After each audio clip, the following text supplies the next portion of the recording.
I've been so fascinated by what has turned out to be Women's Week in Space.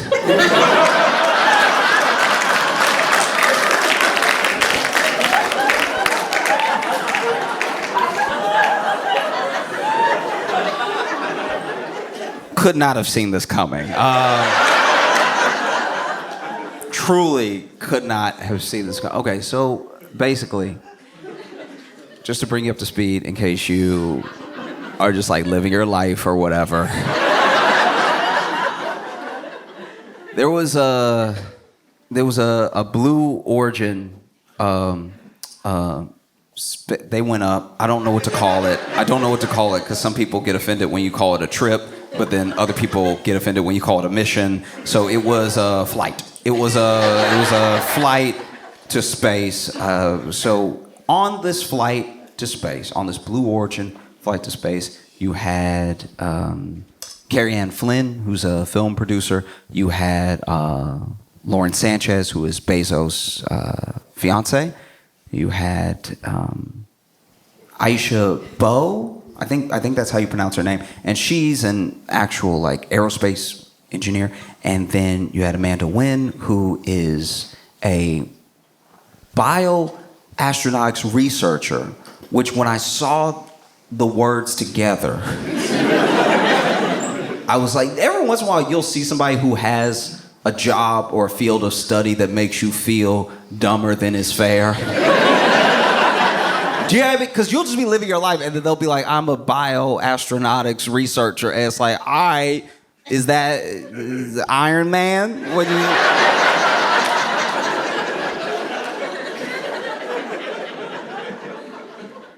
I don't know. She went to Harvard, so you had Carrie Ann Flynn, you had Lauren Sanchez, you had Aisha Bowe, you had Amanda Wynn, you also had Gail King, and then you had Katy Perry.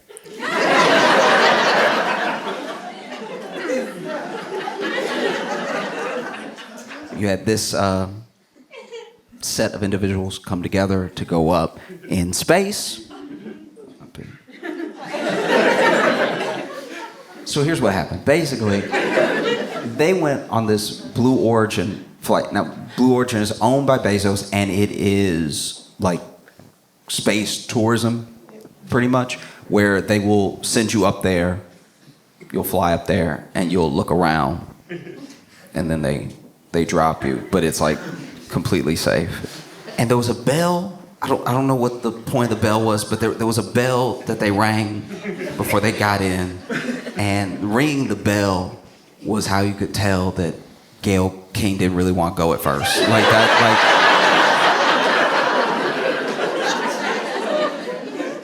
like... That was tough. In case you didn't see it, I think Aisha just rung the bell. She was all happy. She was like, yeah, you know. Gets into the little craft, and then Gail's walking up behind her, and she goes,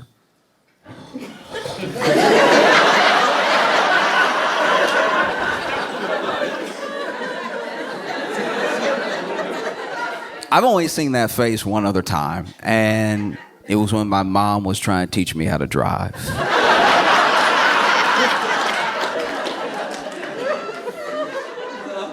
I love my mom, and I know my mom loves me, and I know that my mom, but she believes in me sometimes too much, you know? Like, my mom would say the stuff that parents are, like, quote unquote supposed to say when you're a little kid. You can do anything you put your mind to.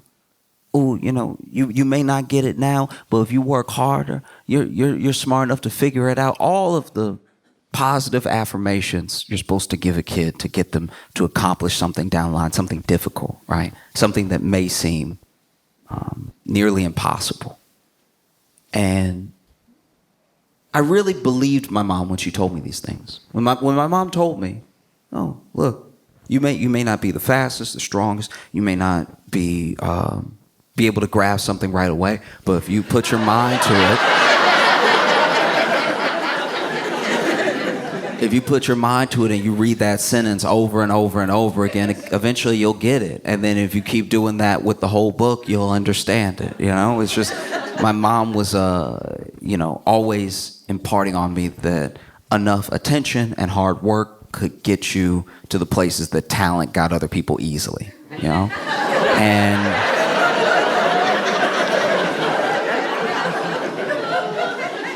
And these are important lessons. I look back at the things that my mom said, and not only are they true, but I wish more people heard them, because sometimes when you just pump somebody up too much initially, you give them a false belief that they'll just get it or it'll just come to them, and then when it doesn't, they're more likely to give up, right? Whereas if they're told off top, you're not that good at this,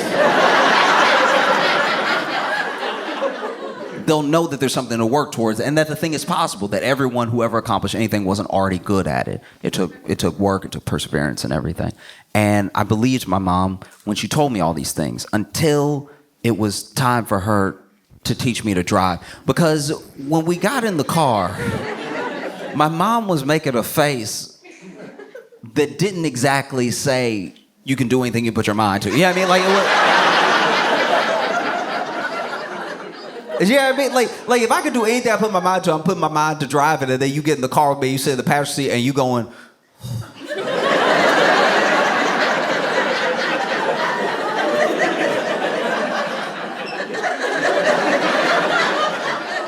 I'm starting to think that there's more to this whole thing, you know. And so Gail walked up.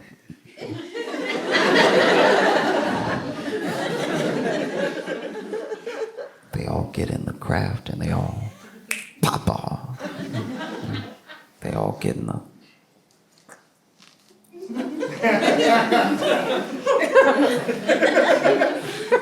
It was shaped weird.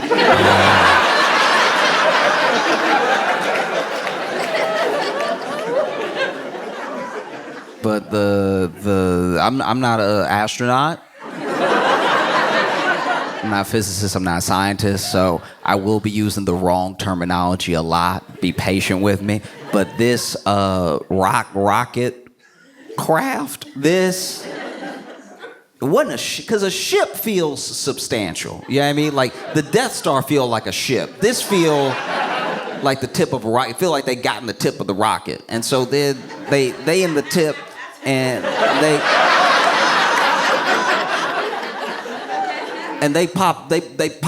they leave, right? And so they but up, you know what I mean? Like, they driving but up, right? And so they shoot right up into the sky, and they're gone, right? And I thought, when I heard about it initially, I thought, oh wow, they're gonna be gone. I didn't know anything about Blue Origin. I didn't know anything about the flight. So I thought they'd be gone for maybe, who knows, like a week or something. Like I thought it was gonna be. I was like, man, Gail gonna miss some, you know, Gail King's on the morning news. She gonna miss a couple of days. You know?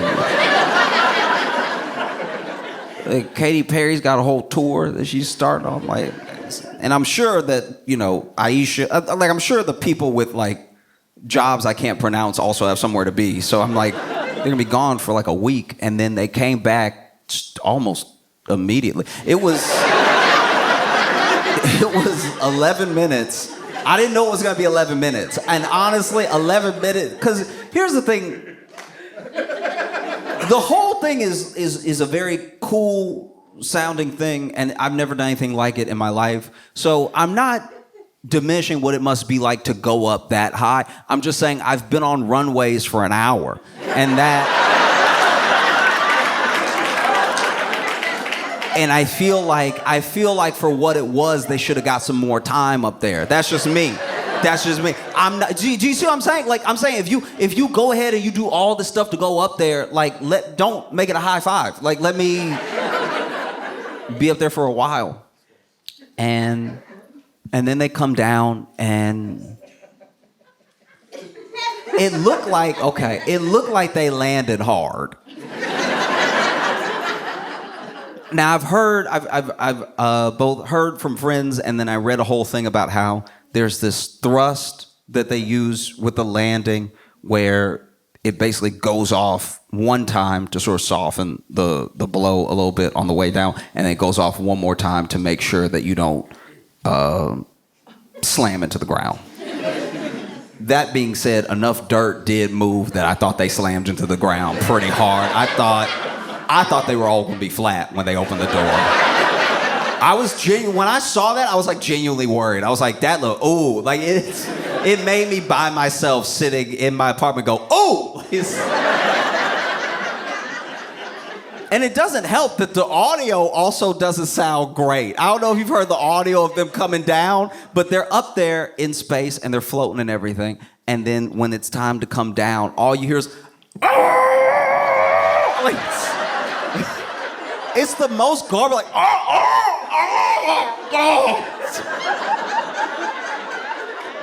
It made it sound like they were hurting them in there. Like,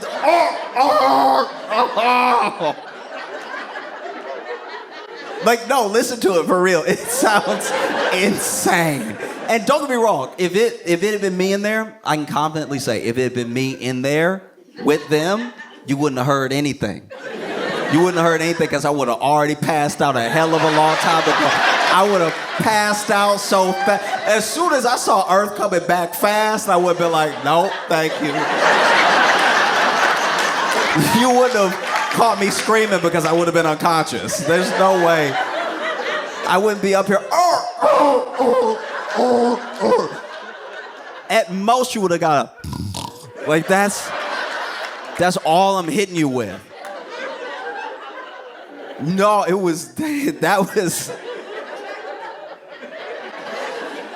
was crazy. That was crazy audio. Oh!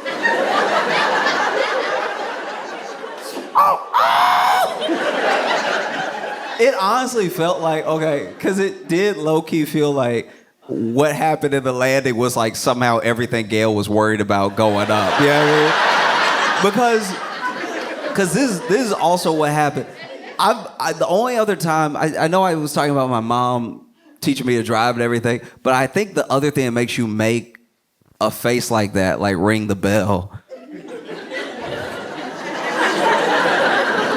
and then walk towards the flight ship. I think the other thing that can do it is like a bad pep talk. There are good pep talks. There are pep talks that like really bring it out of you. The thing that the person saw in you that was giving you the pep talk, it comes out through their inspiring words, right? You see it a lot in football movies. They're like, Coach, we can't.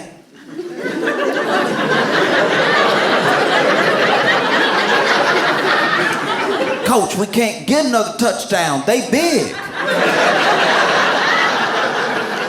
They big and we not as big. Coach, we can't do it. All right? They're big and they're pushing this way and we're trying to go that way.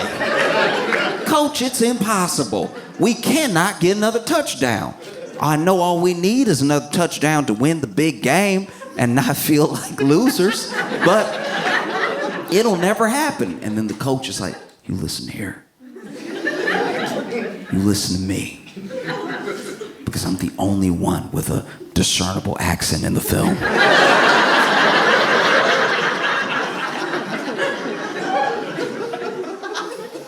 You can tell me all day what you can't do. But even when you say it, even when you say you can't do it, you know what's in there? It's can. Keep saying that you can't do it. Keep saying that you can't do it. Every time you say you can't do it, you're saying you can do it, but you're adding extra. You don't need the extra. You can do it. You can do it if you just want it bad enough. How bad do you want it? How bad do you not want to be a loser? This team, they beat you every year. That's why we're doing the film. Every year, they beat you. We covered it. And we even covered in the foreshadowing that one of you is going to have a lifetime injury. But every year, they beat you in this game that doesn't really mean anything. But you put your bodies on the line to lose out of fear. You don't have to be afraid anymore. You got to put your bodies on the line one more time. This is your very best I want from you because this is it. You're seniors.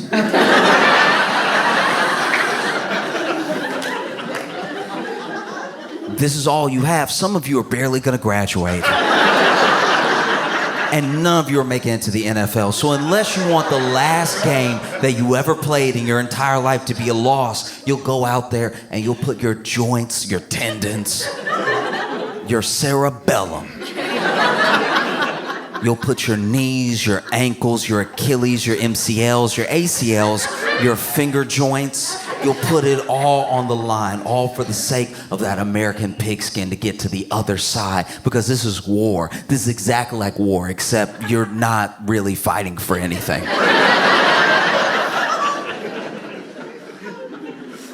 And when you win, when you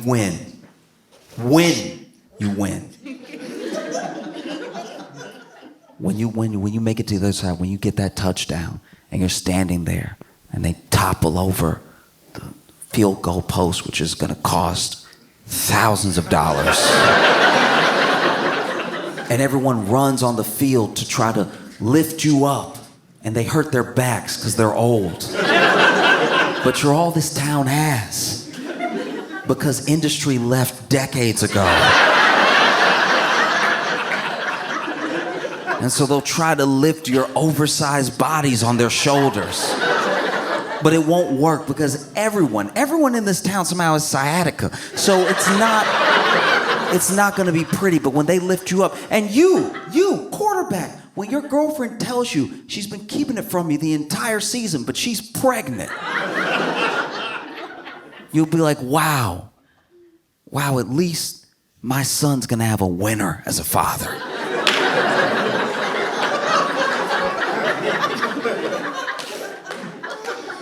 And you, running back, when you're holding your leg hoping it's not that bad, it is that bad, by the way. Hoping it's not that bad. You're dragging it, trying to celebrate with everybody because you're behind, because everyone sort of ran to where the touchdown was and you were hurt, so you couldn't get there, and then everyone trampled you, but you got up, which is important. When you're all lifting your helmets, like they're the helmets of warriors.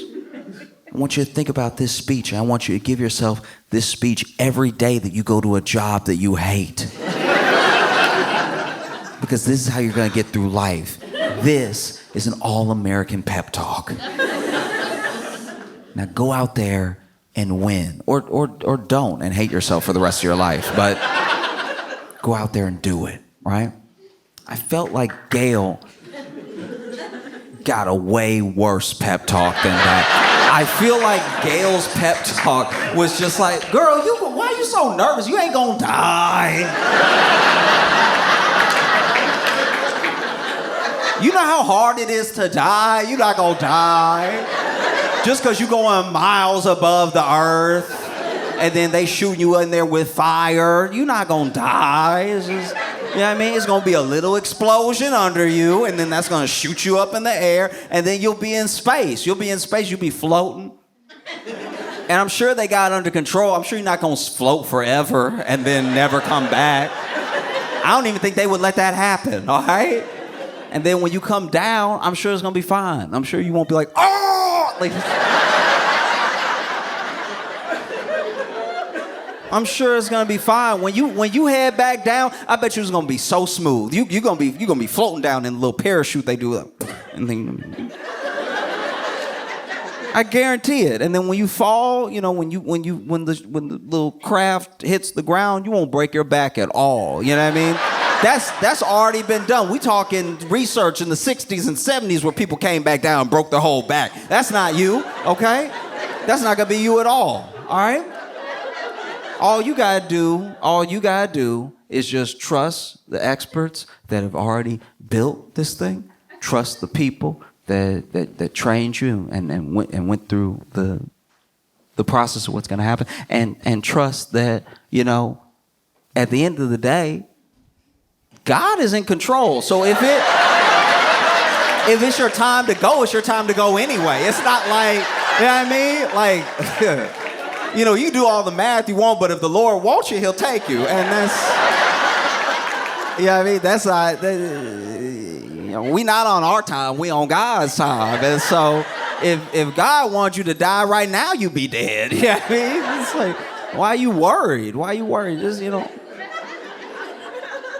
you made everything right with everybody before you went, right? Like, it's not like you even need to. I'm just saying, like, when they close the door, just ask for forgiveness, and then let what will be, Que sera, serat.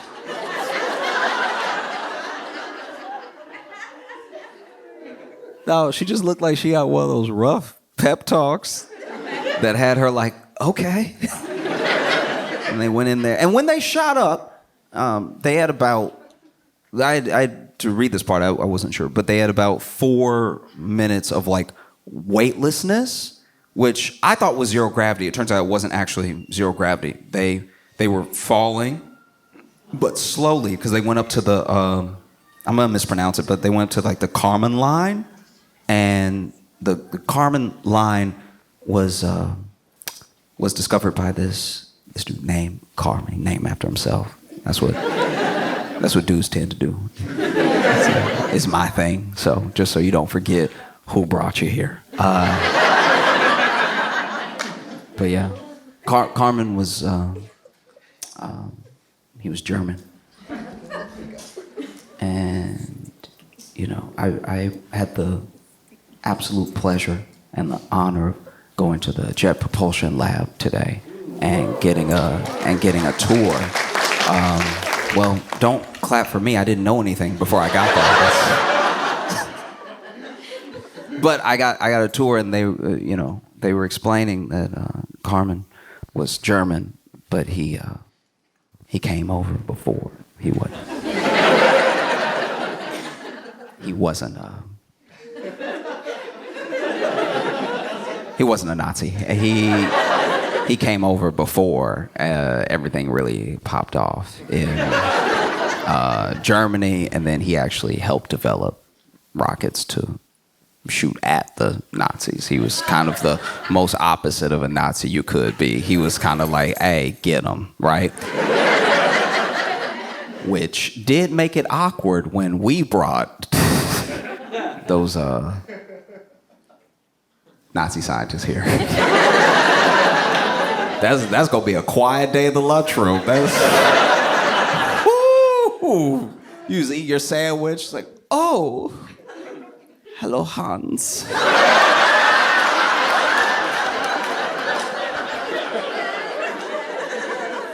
I see you made it out.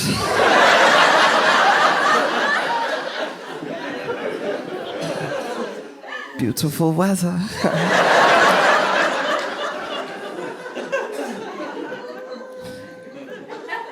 Yeah, basically, they went up to the Karman line, and then when you go past the Karman line, that's like when you're like in space. Now, admittedly, I didn't know any of this, so I thought it was all space. I thought as soon as you left, it was space. I'm not saying I've ever been on a flight and I was like, ugh, space. I'm saying like they were high enough that they saw the moon and they saw like the corners of the earth that just looked cloudy, and I was like, that looked like space to me. It's very spacey. And what I loved about them floating, so a lot of people gave them like a ton of flack as if they were just taking selfies the whole time. It's not they were taking selfies, there's just cameras in the thing. They were looking at the cameras, but the cameras are above the window. So everybody's like, why are you looking at the camera? Look out the window. It's like, no, they were looking at both. They can see the window because the camera's right above it. And so they were looking in the camera some of the time, but you can see where everybody's looking out the window too. And they were weightless, so they were all excited. They're like, oh, look. And they were like, one of my favorite things was at every stage, there's just so many there's so many shots of Katy Perry floating in front of the camera that were genuinely very fun. Like someone will just be in the middle of like, and then Katy Perry.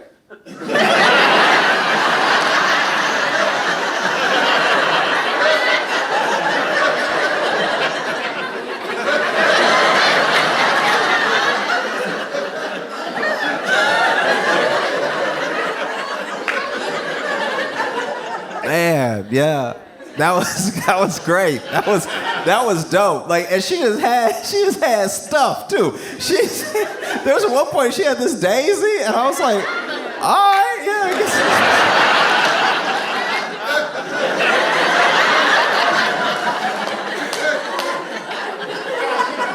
She had like her tour set list there. I was like, y'all let Katy bring anything she want on the flight. That's wild. Man.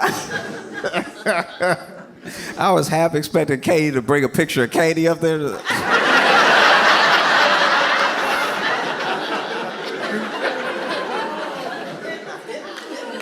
That was dope.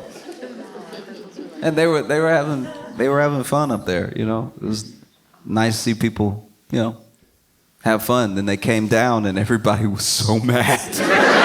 Everybody was so mad at them. Everybody treated those 6 women like they were another reboot of an all-female Ghostbusters. Everybody.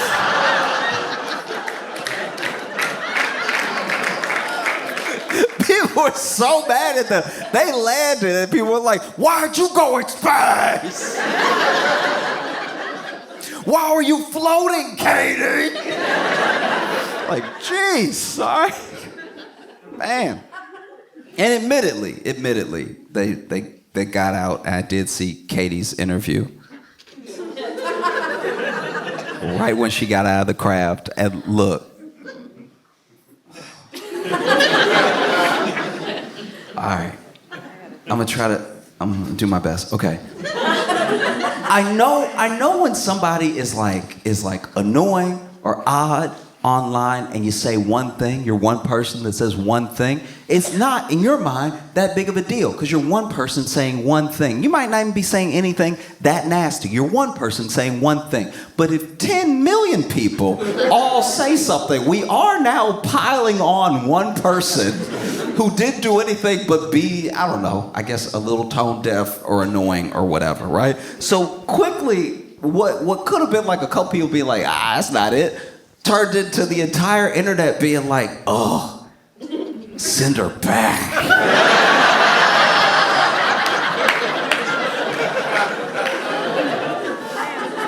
That's me quoting Wendy's.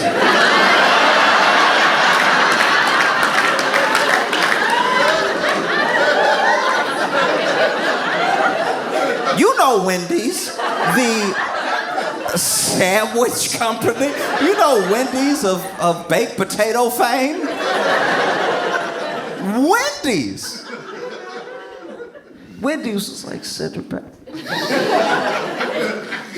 And then even, you know, Katy's team shot back at Wendy's like, how dare you wish death on Katy Perry? It's like, all right, both of y'all need to chill because she didn't die the first time. They said send her back. I don't think anybody's wishing death on. All right. And then, you know, she had her interview, and I've been the person who has tried to help the person who didn't hear what they sound. Okay, a good example is there was a foreign exchange student one time at my school, and whenever people transfer, especially like the year's already started and they transferred, right? That is an easy target for other kids. That's a kid that's not, I'm not saying they have to get bullied, but are potentially gonna get bullied because now anyone who is at the bottom of like the high school hierarchy, there's a new person. We don't know anything about this person, so unless they prove that they're very, very cool, very, very quickly, they can be at the bottom. And because no one wants to be at the bottom, the people that were at the bottom also pile on this person, right? And so I remember just being in conversation with people like, hey, chill, leave them alone. I know they're a little odd. I look back, I was bullied. I was bullied when I was a kid. And now as an adult, I look back and I'm like, bullying is wrong, but I do see where a couple of them were coming from at certain points where I was doing the most. Like there were a couple times I did open myself up to some scrutiny.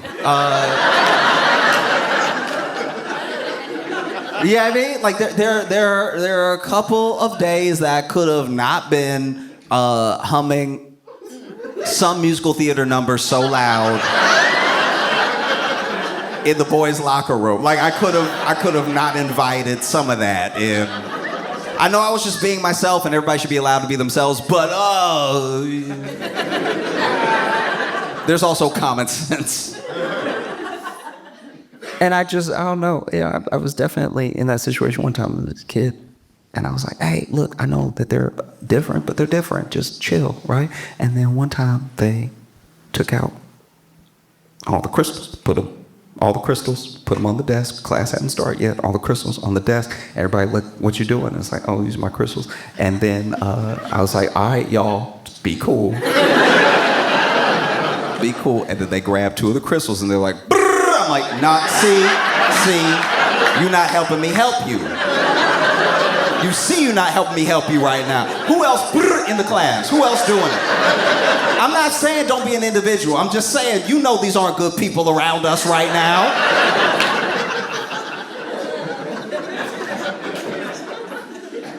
I don't want anybody to be just bullies for being themselves, but yeah, she comes out and they ask her, some questions. And admittedly, this is the other thing people gotta keep in mind, that some of the questions they asked her were a setup because that person interviewing her was not like a journalist. I'm pretty sure they worked at Blue Origin. Because the first thing they say to her is like, you're officially an astronaut. She didn't say that. They said that to her. And she was like, thank you. And then they were like, tell me how you feel. And she was like, I feel so connected to love. Y'all be cool. See what I'm saying? Do you see? This is how it happens. I know. I heard it too. I know. But y'all be cool. Because Katy Perry was doing a lot. In fact, Gail King, they asked Gail King. They were like, hey, what was it like? And then she was like, oh, we get up there and Katy actually sang. When we were up there, she sang What a Wonderful World. We were up there. And to me, just to me, that sounds like a little too much. We only gonna be up here for like 5 minutes. I don't know if I wanna be floating, listening to what you've elected to sing to us.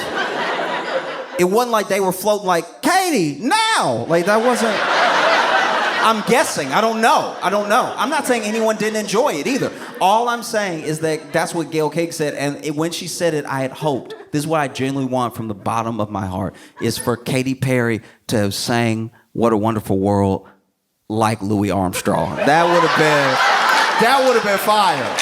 I'm not gonna lie. That's a Katy I can get behind. If Katy, I see it in the rain. Railroad through. Floating? If Katy Perry had been floating, singing what a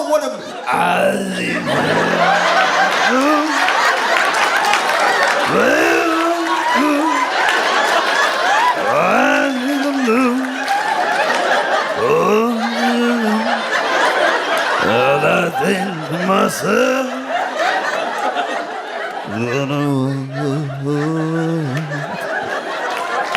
be amazing. Oh, that would have been incredible. Look, that's the thing that I don't know how much they paid to take that flight. I would pay that much money to see Katy Perry do that, floating. That'd be amazing. But you just, in your heart, you kind of know that's not what she did. You know what I mean? You know she did it in the most like theater kid way possible. You know what I mean? They in space, they float, and she was like that. Go ahead and plug up that one ear. Try to find the note somewhere. And you floating too, so it's extra hard to find.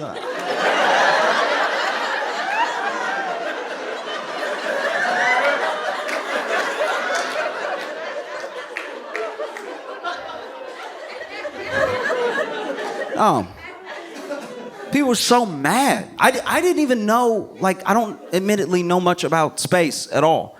I don't at all. That's the wildest thing, is that I shouldn't even tell you this, but basically, okay. So I went to the Jet Propulsion Lab, and they showed us this these arrows that are basically tracking pretty much like all the things that are known, right? So pointing at Mars, pointing at certain like planets, moons, everything, and the arrows will randomly change based on what they're pointing at. And admittedly, this is how dumb I am, right? I was confused when everything wasn't just pointing up.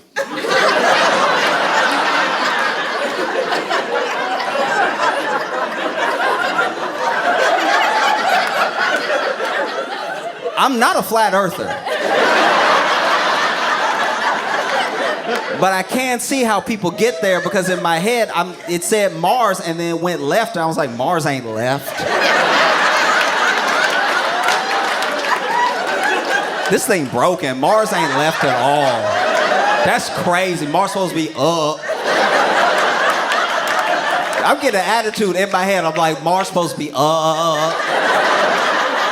What you mean Venus down? You ever been, that's where China is.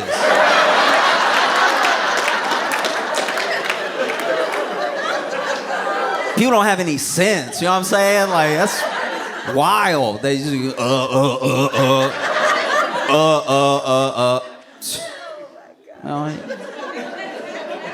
It went to point at Saturn, and it was pointed at me. I was like, this thing broke, dog. I'm telling you.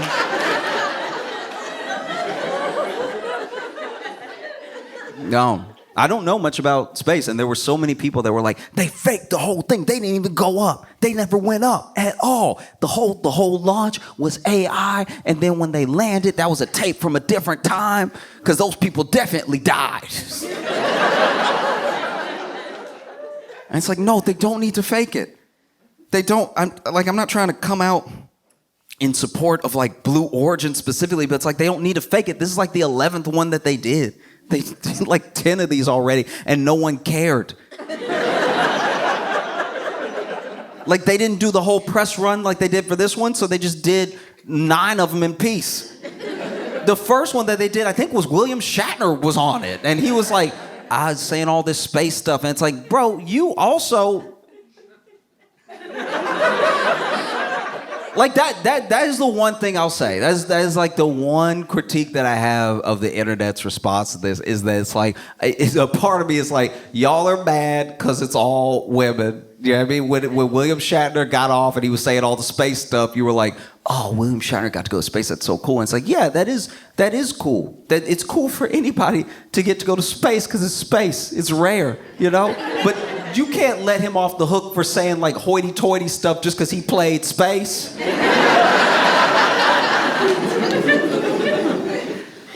This is my thing.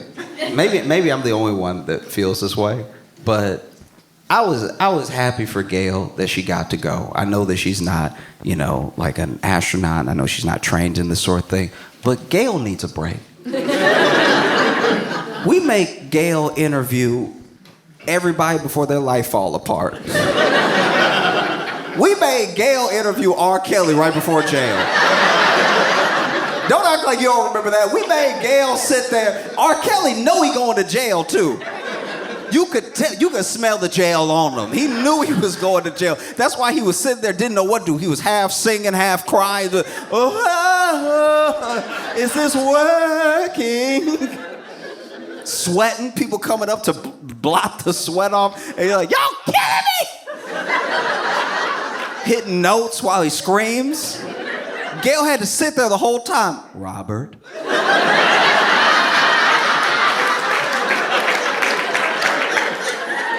Robert. Are these cameras on? I hope these cameras are. Robert. Gail needed a break. Let her have a break. You know, let her go to space for a second. Because there's not that many differences. Tons of similarities in the people who went up to space and the people that went to Coachella.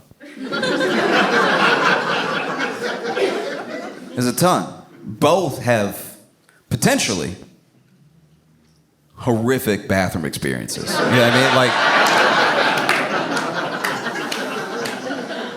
Like true, imagine. Because first of all, you at Coachella, right? And you just trying to get through your day, see your favorite bands, have experiences with your friends. You're financing this thing. It's gonna take you months to pay off, trying to make the most of it. And so maybe, yeah, you had a chili dog before you came.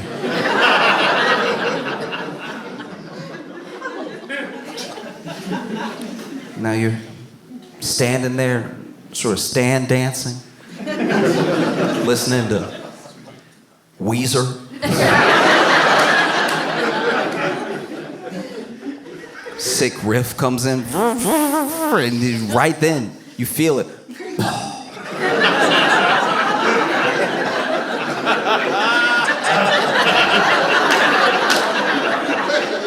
Not a quiet one.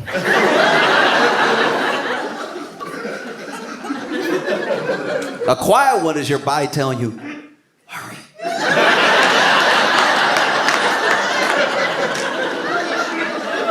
You ever have one of those quiet ones that like, it's just a moment, and only you know it happened. You're the only person in the world that knows. It reminds me of those moments in a horror movie where a little kid's like, run.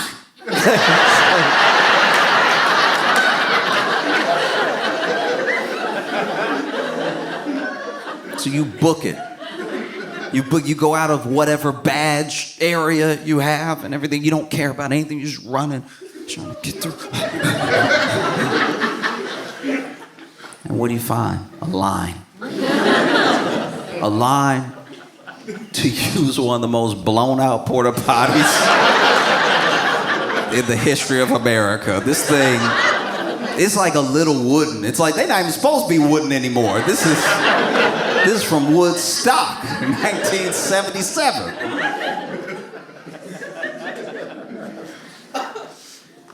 Same thing.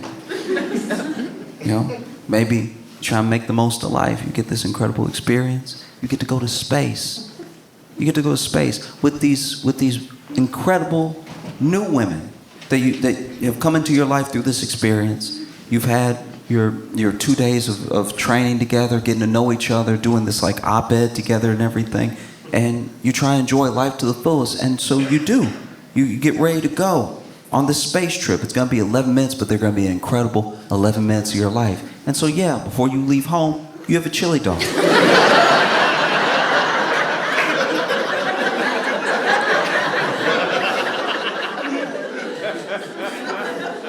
You have a chili dog, and you're walking on, and you ring the bell. You're having a good time. You strap in and everything, and right as you strap in, you're waiting to take off, and you hear.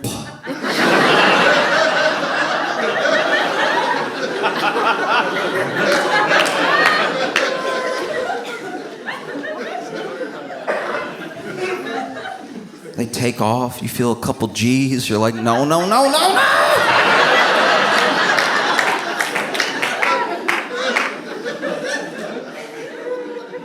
You get into space.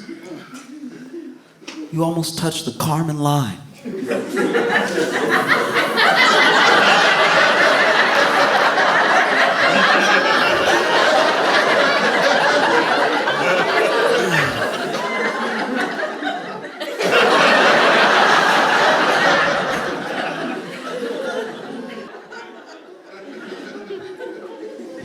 Then you hit the ground.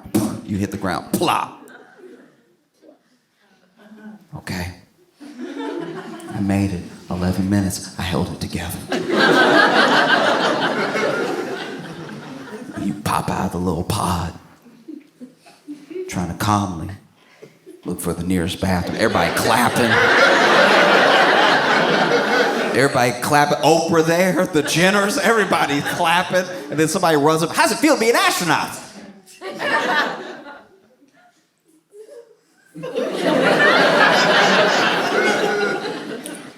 Can I tell you in 5 minutes?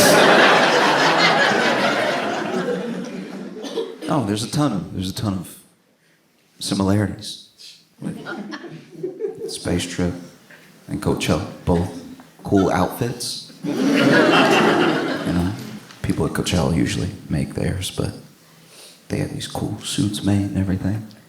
Both things sponsored by Amazon, sponsored by Bezos.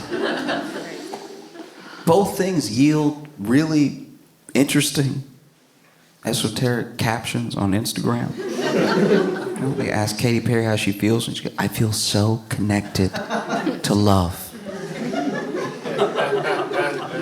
This is the most powerful spiritual loving experience I've had, second to the birth of my child, right? And be honest. Tell me that's also not Instagram caption about Coachella. Like that, like if we're being fair, you know? When I watched Katy's interview right out of the pod, I was like, y'all clouded this woman just because the edibles hit. Like, everyone was so mad. They were so mad.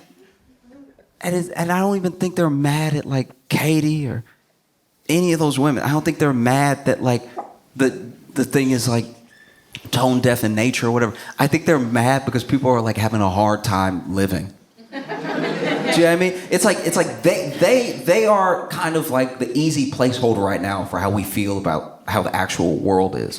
No one's really mad at them. If they had gone and come back, you wouldn't have known. That's how little it affects our actual lives. But we're mad because we see it and we see like, because the thing with a Blue Origin as well is we don't actually know how much it costs to go up. And we know some people get invited to go up and some people have to pay.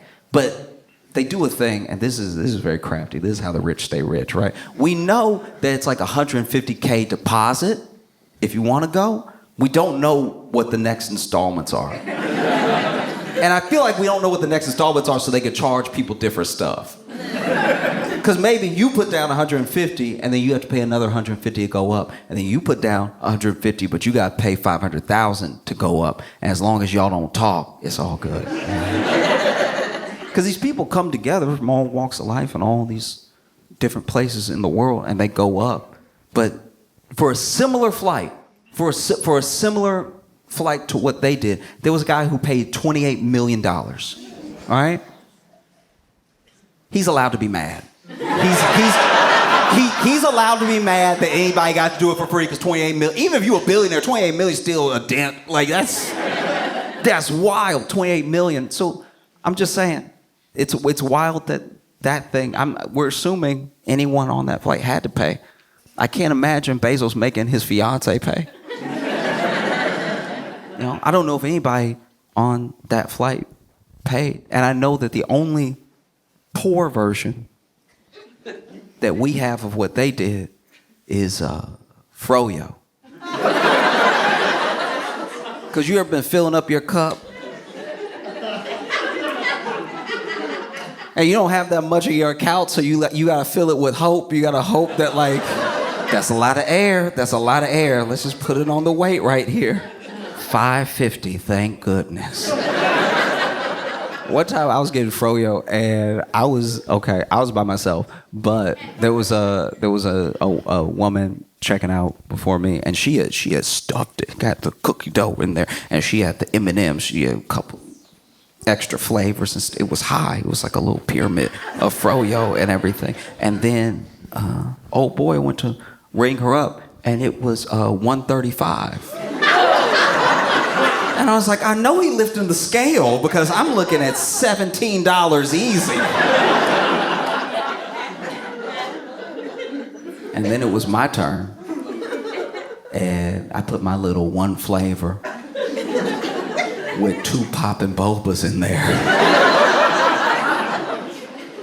And he rang me up for $13.59. And I was like, so... you got your thumb on it, or what you do? This is crazy.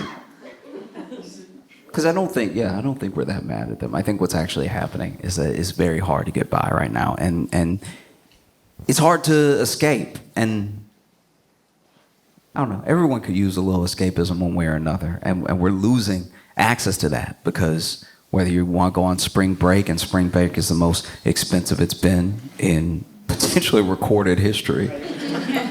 Or you want to just go to Coachella.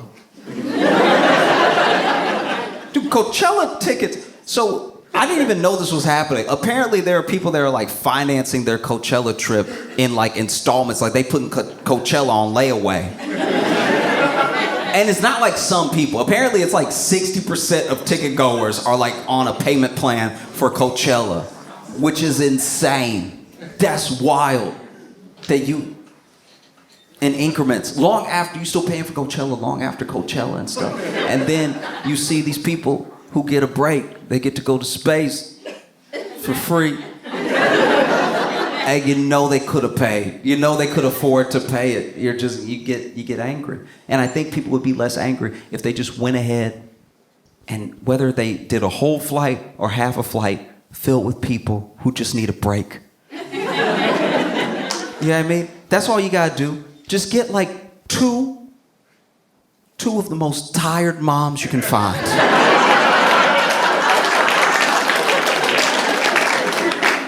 And you barely have to pitch them. It's like, look, you will be weightless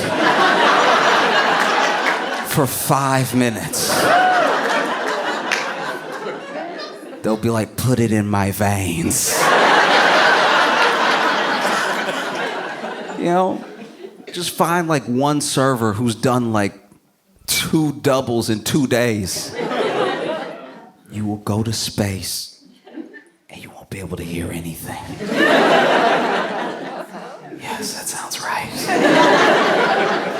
You know, just somebody that's down on their luck, just needs to pick me up. Somebody who life has been incredibly hard for. You just grab them and you tell them, hey, I want to give you a trip to space. It won't be long, but it'll be spectacular. You will see Earth in the way that few people will ever get to in their entire lives. You'll see the beauty of the entirety of the planet, and you'll see how small all these people, all these problems, all these things are in the grand scheme of the universe.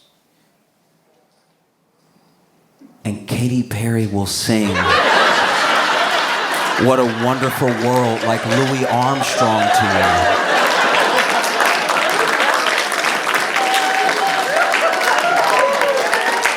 It'll be spectacular.